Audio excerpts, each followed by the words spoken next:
langkah-langkah atau prosedur seperti apa yang Ibu selama ini lakukan? Pertama, saya akan mengenali nilai-nilai atau problem ini yang saling bertentangan. Oke. Kemudian menentukan siapa saja yang terlibat. Oh iya. Gitu. Jadi siapa yang terlibat dalam kasus dilema ini ya Bu? Iya. Kemudian juga saya langkah selanjutnya mengumpulkan fakta dari berbagai sumber saya kumpulkan. Betul. Kemudian juga saya melakukan dari fakta-fakta ini benar, menguji fakta ini benar atau salah. Iya, atau hanya isu saja. Iya betul. Ya.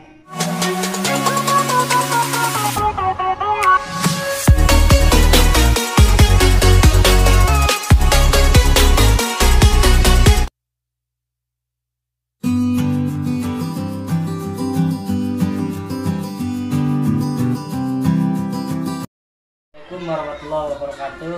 Waalaikumsalam warahmatullahi wabarakatuh. Di sini saya CGP beserta Ibu Kepala Sekolah akan mewawancarai mengenai cara mengambil sebuah keputusan sebagai seorang pemimpin.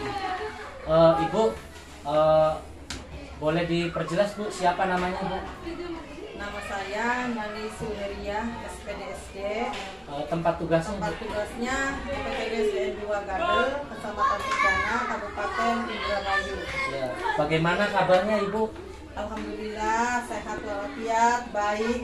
Ya, terima kasih Ibu. Mudah-mudahan Ibu senantiasa diberkahi kesehatan dan juga keberkahan dalam memimpin sebuah organisasi pendidikan.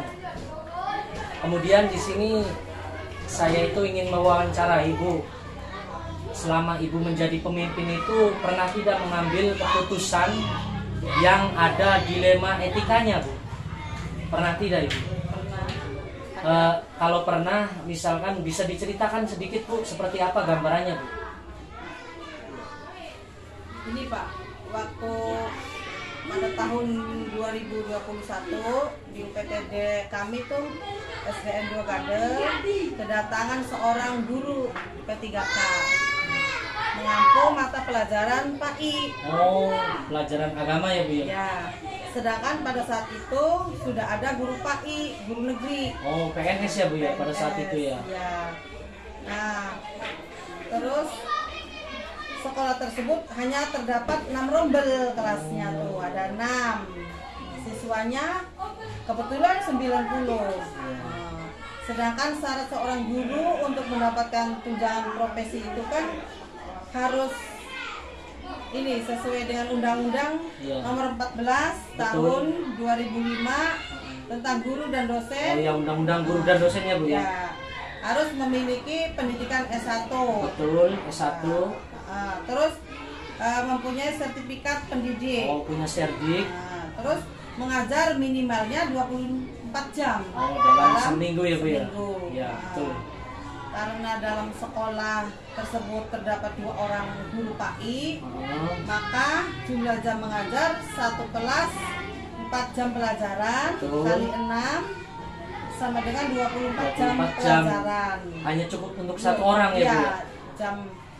Terus orang tersebut kalau itu kan tidak bisa kalau dibagi. Betul. Maka keduanya tidak mendapatkan sertifikasi, tidak cair istilahnya. Di situ masalahnya ya Bu ya? Ya. Lalu jadi jam mengajar tersebut harus diberikan salah satu orang guru saja Pak. Oh iya iya. Jadi supaya cair ya Bu ya sertifikasinya? Ya, supaya cair salah satunya. Maka setelah kami bermusyawarah dengan kedua guru tersebut, akhirnya saya memutuskan untuk memutasi salah satu guru PAI. Walaupun ada rasa kasihan ya Bu ya? Ya, ada rasa kasihan. Ya, baik Bu, ini untuk mempertajam permasalahan tersebut Bu, saya ingin bertanya Bu. Selama ini bagaimana Ibu mengidentifikasi kasus-kasus yang merupakan dilema etika atau bujukan moral Bu? Ya, untuk dapat mengidentifikasi apakah ini adalah dilema etika dan Rujukan moral. Rujukan moral kita harus fokus apakah problem ini benar, PS benar atau benar. Oh iya. PS salah. Iya, jadi kalau dilema etika itu benar dengan benar ya Bu ya. Kalau rujukan moral itu benar dengan salah. Kemudian pertanyaan kedua Bu, selama ini apakah Ibu menjalankan mengambil keputusan di sekolah itu terutama untuk kasus-kasus di mana dua kepentingan yang sama-sama benar mengandung nilai kebajikan Bu? Ya, kita harus berpegang teguh pada nilai-nilai kebajikan. Oh ya, betul. Berpihak pada murid. Oh, jadi harus berpihak pada murid ya Bu ya. Dan mengambil keputusan secara bijaksana dan bertanggung jawab. Oh iya, ini pertanyaan yang ketiga Bu. Langkah-langkah atau prosedur seperti apa yang selama ini Ibu lakukan? Ya, dengan menggunakan langkah-langkah 9 cara mengambil keputusan itu, Pak. Oh iya, baik. Kemudian hal-hal apa saja yang selama ini dianggap efektif dalam mengambil keputusan dilema etika, Bu? Ya, kita menggunakan panduan dari paradigma. Paradigma, betul. Ya, prinsip dan langkah-langkah mengambil keputusan. Betul. Hal-hal apa saja yang selama ini merupakan tantangan dalam pengambilan keputusan pada kasus-kasus dilema etika, Bu?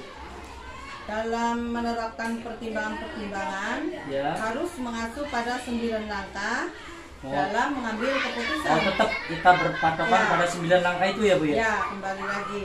Apakah Ibu memiliki tata atau jadwal tertentu untuk menyelesaikan kasus dilema etika? Misalkan tempat atau jadwal menyelesaikannya seperti itu Bu? Ya, ada Pak. Yang kita selesaikan dalam waktu yang sesingkat-singkatnya. Oh iya, jadi jangan sampai berlarut-larut gitu ketika ada dilema etika itu ya Bu. Nah sekarang faktor apa saja yang selama ini mempermudah dalam membantu Ibu mengambil keputusan dilema etika? Kita minta saran dan pendapat senior-senior dari pengalamannya dan juga mengambil keputusan yang berisiko kecil. Kita meminimalisir resikonya ya Bu ya. Resiko. Oke, jadi selain meminta saran kepada senior, Ibu juga memilih resiko yang paling kecil. Seperti itu ya. Kemudian dari hal-hal yang disampaikan, pembelajaran apa yang Ibu petik atau pengalaman Ibu mengenai dilema etika itu? Ya, kita harus menguji keputusan kita dengan 9 langkah mengambil keputusan. Jangan sampai ada yang bertentangan dan harus berdasarkan 3. Kita harus berpegang teguh pada nilai-nilai kebajikan, berpihak pada murid dan mengambil keputusan secara bijaksana dan bertanggung jawab. Oke, terima kasih Ibu atas pengalamannya tentang bagaimana cara mengambil keputusan yang bertentangan dengan dilema etika. Terima kasih atas waktunya ya Bu ya. Ya, sama-sama.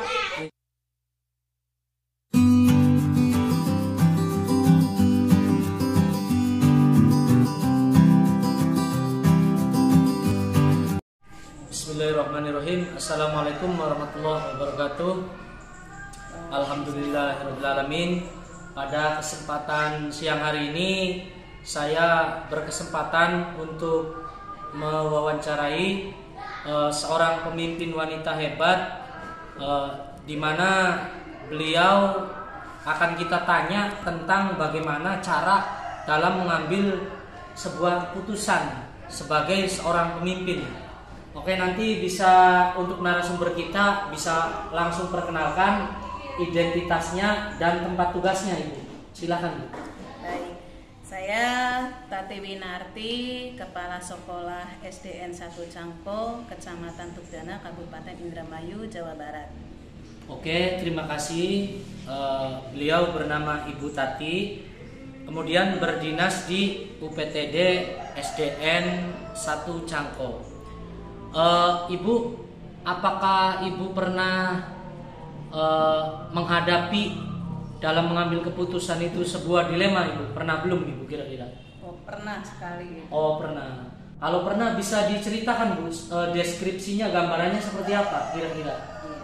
Saya memiliki guru dan status guru tersebut masih honor. Oh, ada seorang guru honor ya Bu ya? Iya. beliau memiliki anak kecil. Oh, jadi si guru tersebut memiliki anak kecil. Iya, dan memang karena status honornya tidak mungkin ya, dalam ekonomi tidak akan mungkin mampu membayar pembantu ya. Iya, betul, jadi otomatis dibawa anaknya ke sekolah. Gitu. Anaknya dibawa ke sekolah. Iya. Nah, hanya kasusnya dia itu sering kesiangan dengan alasan ngurus anak tersebut. Ngurus anaknya itu, sehingga pada saat pagi hari ya terpaksa saya yang masuk kelas terlebih dahulu. Oh, jadi ibu kepala sekolah yang mengisinya dulu. Iya, begitu. Cuma karena belum dalam sekian lama itu belum ada perubahan sikapnya itu, jadi masih terus berlanjut, sehingga saya berpikir jadi dilema ini yang harus saya selesaikan, tidak ada pembiaran dari saya. Gitu. Jadi harus ada solusinya ya Bu ya. Harus ada solusinya. Oke. Baik Ibu, terima kasih. Kemudian selama ini bagaimana Ibu mengidentifikasi kasus-kasus yang merupakan dilema etika ataupun bujukan moral, Bu? Dengan memahami dilema etika dan bujukan moral, apakah problem ini benar lawan benar atau benar atau salah, benar lawan salah dari kasus yang saya alami ini. Oh, seperti itu ya Bu. Ya. Kemudian Ibu, bagaimana dalam mengambil keputusan di sekolah itu, terutama kasus-kasus ada dua kepentingan yang sama-sama benar, yang mengandung nilai-nilai kebajikan? Ya, saya pasti berpegang teguh pada nilai-nilai kebajikan, berpihak pada murid dalam mengambil keputusan secara bijaksana dan bertanggung jawab. Oke Bu, kemudian langkah-langkah atau prosedur seperti apa yang Ibu selama ini lakukan? Pertama, saya akan mengenali nilai-nilai atau problem ini yang saling bertentangan. Oke. Kemudian menentukan siapa saja yang terlibat. Oh, iya. Gitu. Jadi siapa yang terlibat dalam kasus dilema ini ya Bu? Iya. Kemudian juga saya langkah selanjutnya mengumpulkan fakta dari berbagai sumber saya kumpulkan. Betul. Kemudian juga saya melakukan dari fakta-fakta ini benar, menguji fakta ini benar atau salah, iya, atau apanya hanya isu saja. Iya betul. Ya, kemudian saya juga melakukan pengujian dengan paradigma benar lawan benar. Oh iya. Masih ada lagi Bu? Saya dari langkah-langkah tadi saya akan mengambil keputusan. Oh iya, jadi dari langkah-langkah tersebut diambil keputusan. Kemudian masih ada lagi? Ada. Yang saya lihat keputusan saya ini hasilnya bagaimana terhadap guru tersebut dan akan saya refleksikan. Oke, direfleksikan ya Bu ya? Iya. Kemudian hal-hal apa saja yang selama ini Ibu anggap efektif dalam mengambil keputusan kasus-kasus dilema Bu? Dengan memahami dua pihak yang saling bertentangan dan masukan dari berbagai pihak. Oh, seperti itu ya Bu ya? Ya. Kemudian hal-hal apa saja yang selama ini merupakan tantangan dalam mengambil keputusan kasus-kasus dilema Bu? Tantangan yang saya rasa itu dalam membuat keputusan yang dapat membuat kedua belah pihak merasa terpuaskan. Oh, jadi kedua belah pihak itu merasa terpuaskan, tantangannya di situ ya? Iya. Oke. Apakah Ibu memiliki tata kala atau jadwal tertentu dalam sebuah penyelesaian kasus dilema? Apakah langsung menyelesaikan di tempat atau memiliki jadwal dalam menyelesaikannya, atau bentuk prosedur seperti apa yang Ibu jalankan?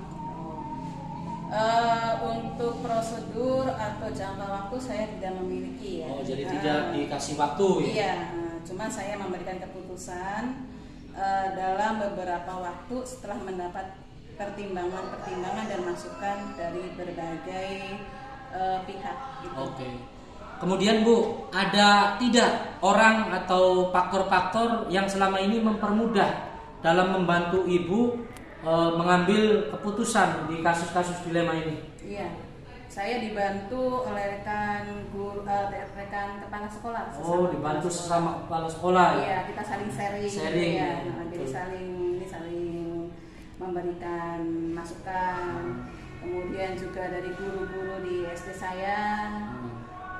Dan terutama pengawas sekolah. Pengawas sekolah ya. Iya, itu banyak membantu saya.